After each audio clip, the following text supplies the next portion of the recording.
All right, everybody. As you can see, Grant is not with us this evening, so I'm recording it by myself. Probably going to be a little bit of a shorter episode. Just going to go over COTA, and we'll have a midweek slash Phoenix preview for you out later this week. So, Circuit of the Americas. I think we have to start with the winner. Tyler Reddick becomes the first driver ever to win the first three races of a season. And I know there's a clip of me out there who said, hey, no one's won two in a row to start the season since Matt Kenseth in 2009, and I don't think Tyler Reddick is the guy who can do that. And then last week, me and Grant, we made the rule of no SVG. You can't pick SVG. So neither of us, took the statistically best driver at this track because I guess we're idiots. We don't know wheel. And Tyler Reddick wins yet again. And now we head to the desert for 2 straight weeks in Phoenix and Las Vegas. And those are 2 places that Tyler Reddick can win. He led a bunch of laps here a few years ago. So, just looking ahead to the future, realistically, we go, I believe, Phoenix, Vegas, Darlington. All 3 of those could have the 45 back in victory lane. He's got to lose at some point, though. So, we'll see exactly when that is. But I almost feel bad. I don't know my pick yet for next week.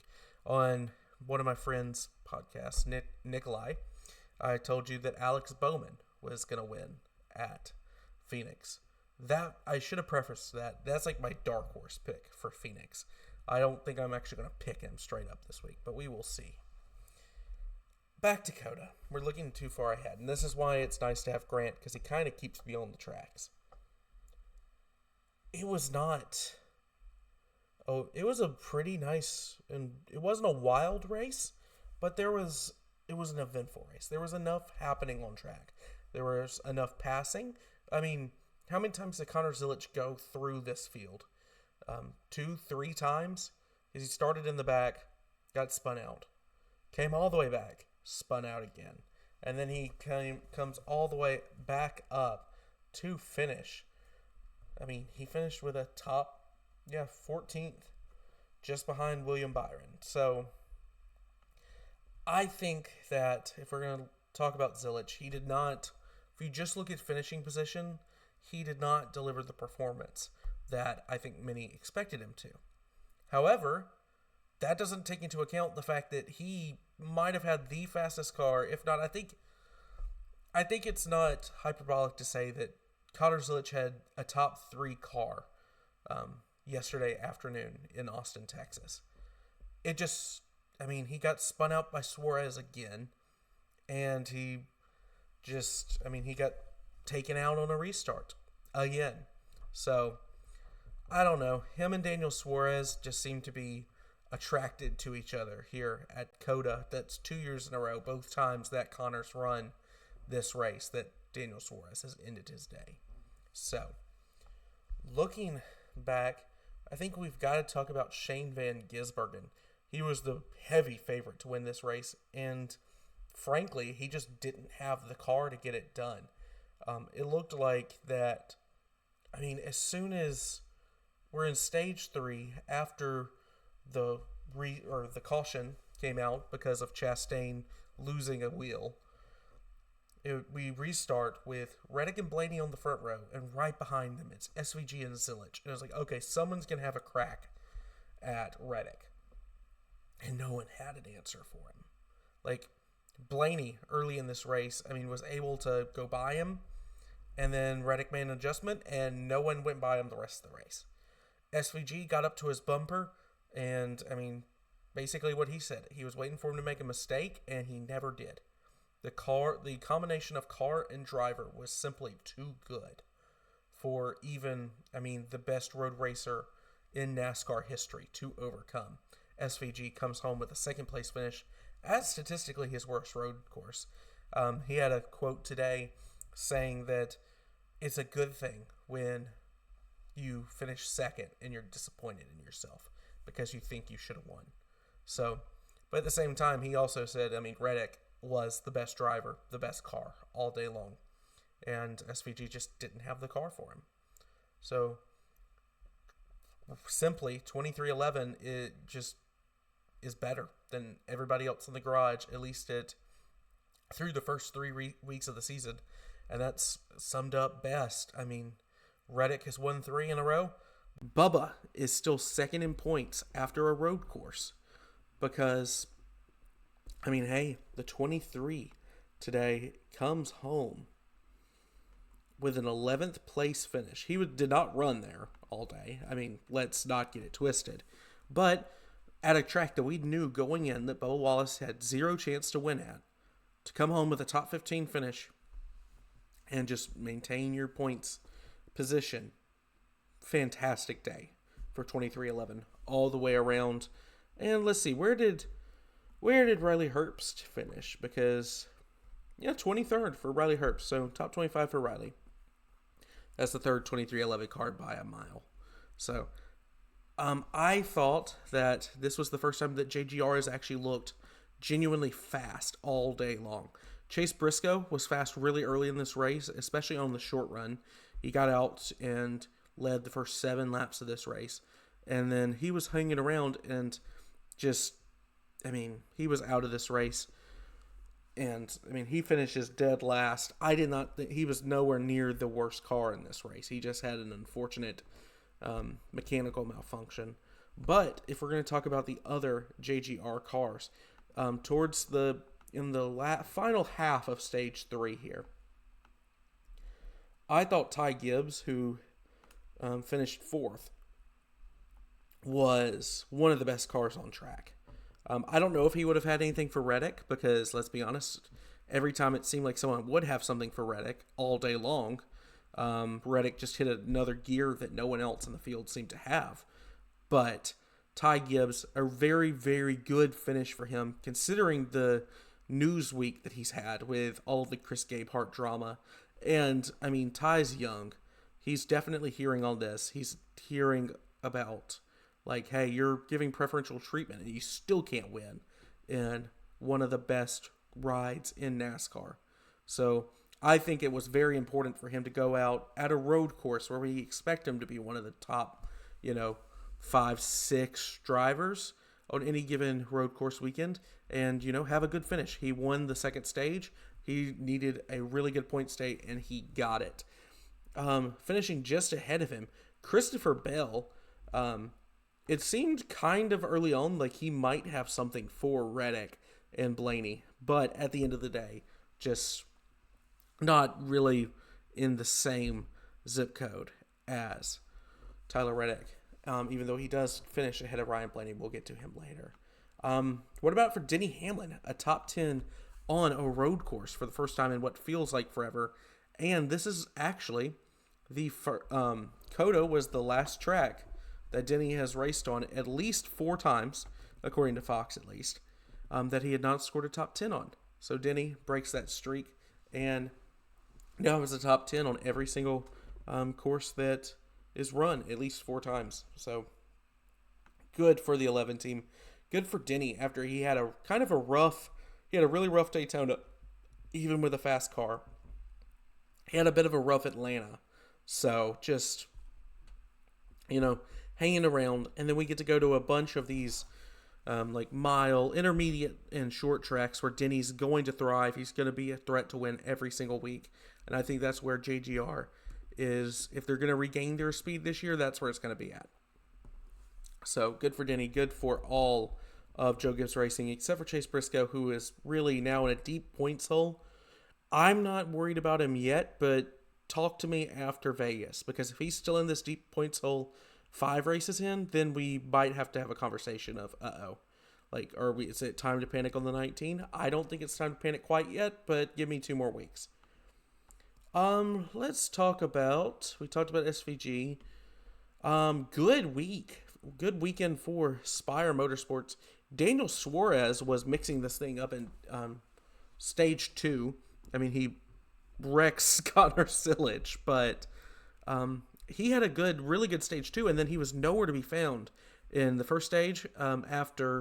He played a pit strategy to even get the track position in the first place, but he was able to stay there because of his car. And then once he fell back in the pack and he didn't have any clean air, he just didn't have the speed. So I don't really know what the 7 car was thinking. I mean, he stayed out he just stayed out after stage 2. So I just don't understand the reasoning there from the strategy call. And I mean, I don't want to speculate or anything, but if you're really trying to say, oh, Chris Gabehart's not making any decisions for us, I mean, that's a pretty decent way to do it. Hocevar, he took a pretty hard lick into the inside wall on the front straightaway at COTA on the final lap. There's been a lot of funny memes today about what Mike Joy made us think was happening to Hocevar when he just spun out into the wall off of Cole Custer's bumper. Not a great week, not a great debut for the Intimidante car, but no one expected Carson Hocevar to run well here. And he was in, the top. I think he made, the highest I saw him was like 10th, 11th, and he just fell back progressively throughout the day. So kind of what I expect from Carson at a road course. Move on to Phoenix next week. Michael McDowell, though. McDowell had a fast car all day. He was, up there slicing and dicing with just about everybody. He leads 5 laps. So good for the 71. And Spire is showing any given week that they do have speed with at least one of their cars. So good for McDowell to kind of recover after a not so fortunate Atlanta for the 71. Moving down, I think it's time to talk about Hendrick Motorsports. Chase Elliott comes home with the 7th, with a top 10 finish for him. So I don't like I said at the beginning of the season, when I said I thought he should be the odds-on favorite to win the championship. The man is consistent, and he consistently runs in the top 10. He's going to take care of his equipment, and, every now and then he'll give you a shot to win. Chase Elliott, been very good at taking care of his equipment. Top 10 at Daytona, which, ironically, while not taking care of his equipment, because he came across the line sideways.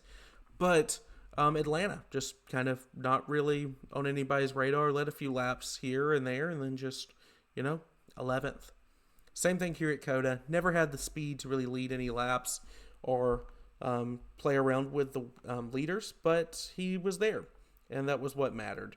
So a really good day to just stay out of trouble for Chase Elliott. And now, like I said, with Reddick and Hamlin, just you get to move on to a lot of intermediates and short tracks, and that is where the 9 really should open up a little bit of a points advantage over some of the guys around him in points right now, like the 23. So Larson, another guy kind of just taking care of business quietly today. He definitely needed it. He wrecked out of both Daytona and Atlanta.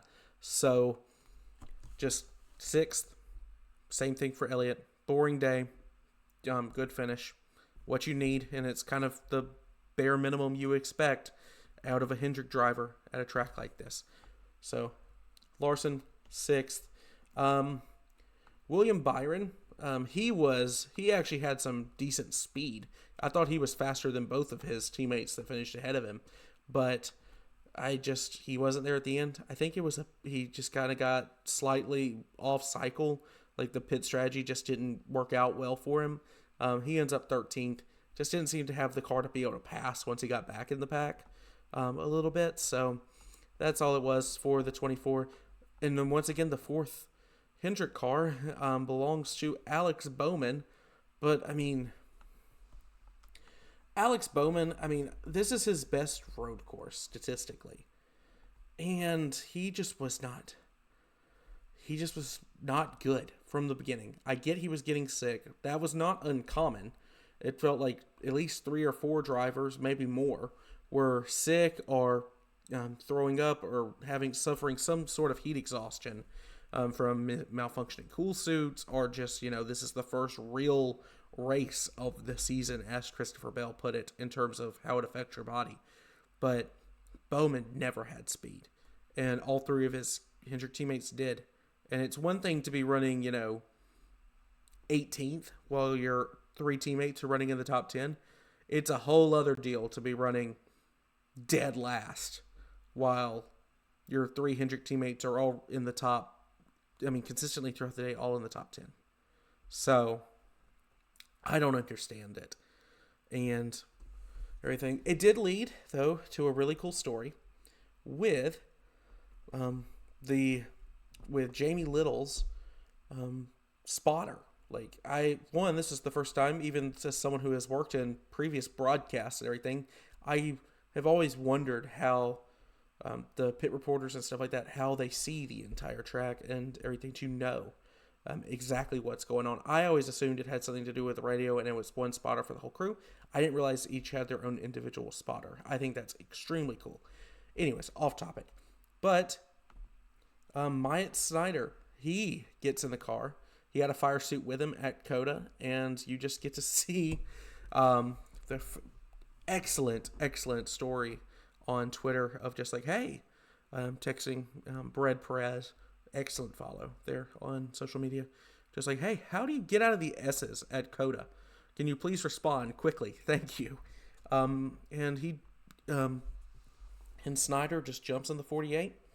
It's his first laps in a cup car, at least during a cup race, and he didn't wreck. So at the end of the day, that's all that matters for Snyder. So I'm sure that Alex Bowman and Rick Hendrick will be at least buying him a nice steak dinner. I think that's the least that the 48 team can do for Snyder. But yeah, real life Ricky Bobby, he just, he's actually been racing for a while, so it's not like true Ricky Bobby, but we can take any sort of comparisons we can get. Chastain today, like Briscoe, had a lot of speed. There weren't a lot of cautions. So, Briscoe was out of the race. Chastain went 2 laps down for bringing out the only caution of the race. And, he was up front the entire time that he had 4 wheels on his car. It felt like he had the speed to be up there. In stage 2, he kind of lost. He just couldn't pass as well as either of the other Trackhouse cars, despite I think being faster when he was near the front.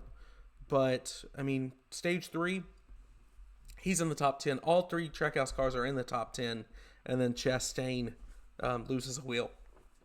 And not a great day for Ross Chastain. He did win stage 1, so at least that's going to let him salvage some points out of today. But definitely a disappointing result for the 1. So, looking again, just going down, Austin Cindric, 32nd. I don't know. He's someone who should be good on these road courses and just never has shaped up into a good road racer, despite, he's got a lot of experience on these things in the lower series. He was really good in the lower series at places like COTA, anywhere we did turn both left and right. So I just do not understand why that is not translated at all, when clearly, before you could blame it a little bit on Penske's road course racing program, but that's not the case, because Ryan Blaney was the second fastest car today. He led 11 laps. He was the only one all day to give Tyler Reddick any consistent trouble. And, he got trapped a little bit off of cycle, but that's why he finishes 8th instead of 2nd or 3rd. But I don't know. Just Ryan Blaney, I think that a day like this was very unexpected, but Ryan Blaney is one of the top talents in the NASCAR Cup Series for a reason. And if he starts to figure out these tracks and just turns, days where he's just riding around into top 10s, that's just even more dangerous for the rest of the field. Penske, Logano comes in 15th, kind of like Busch and Hamlin. This is just I mentioned it before last week on the preview, that COTA seems to be the best road course for all these veteran drivers who aren't necessarily growing up on how to race the circuits. And it seemed to be the case with Busch today. We saw him last year really do well here. Denny Hamlin with the top 10. Joey Logano with a top 15. That brings it up for Penske Tata Hendrick, Penske, Gibbs, Spire, Trackhouse, and 2311. I guess that leaves us with RFK Racing, and just not a great day for the RFK boys. Ryan Preece, he gets an 18th place finish. Top 20 on a road course for Preece. You're always going to take that. And then Brad Keselowski with a broken leg.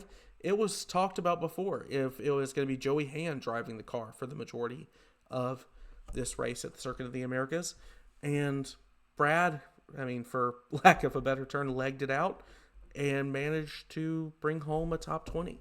So good for the 6 crew. And we'll get to more tracks where I think the RFK car should be really fast. Unfortunately, Chris Buescher, he had some speed in this one. He got just caught up in a stupid turn of events between Jesse Love and Kyle Busch. Kyle Busch got mad at Jesse Love coming into turn 20, I believe it was, and just cleaned Chris out. And it sucks because this is a race that Chris has got to have circled as one of the best road course racers in the entire series. And he just really was never a factor at the front. I thought he was going to have a good top 10 finish and just wiped out. Similar day to Zilich, except he didn't have the speed to make up for the spins. So I think that's all of our notable finishers here. We talked about the Hocevar, Cole Custer thing, Zilich. I think that's just about it. So without Grant, we're going to be coming in just around 20 minutes here, a little bit over. So we'll have another episode for you this week. We'll get back to power rankings, break down some of the news. The Chris Gabehart situation has unfolded a little bit more, and it's getting nasty, just as we expected. And then we'll break down Phoenix in the future. And I've got a show. I'm going to be filming it tomorrow night, and so I don't know when it'll be up, but baseball podcast coming to the channel here soon. So good night, everybody. Let me know what you think down below, and leave a like on the video if you enjoyed it. So I'll catch you next time. And this is the Tri-Oval Office.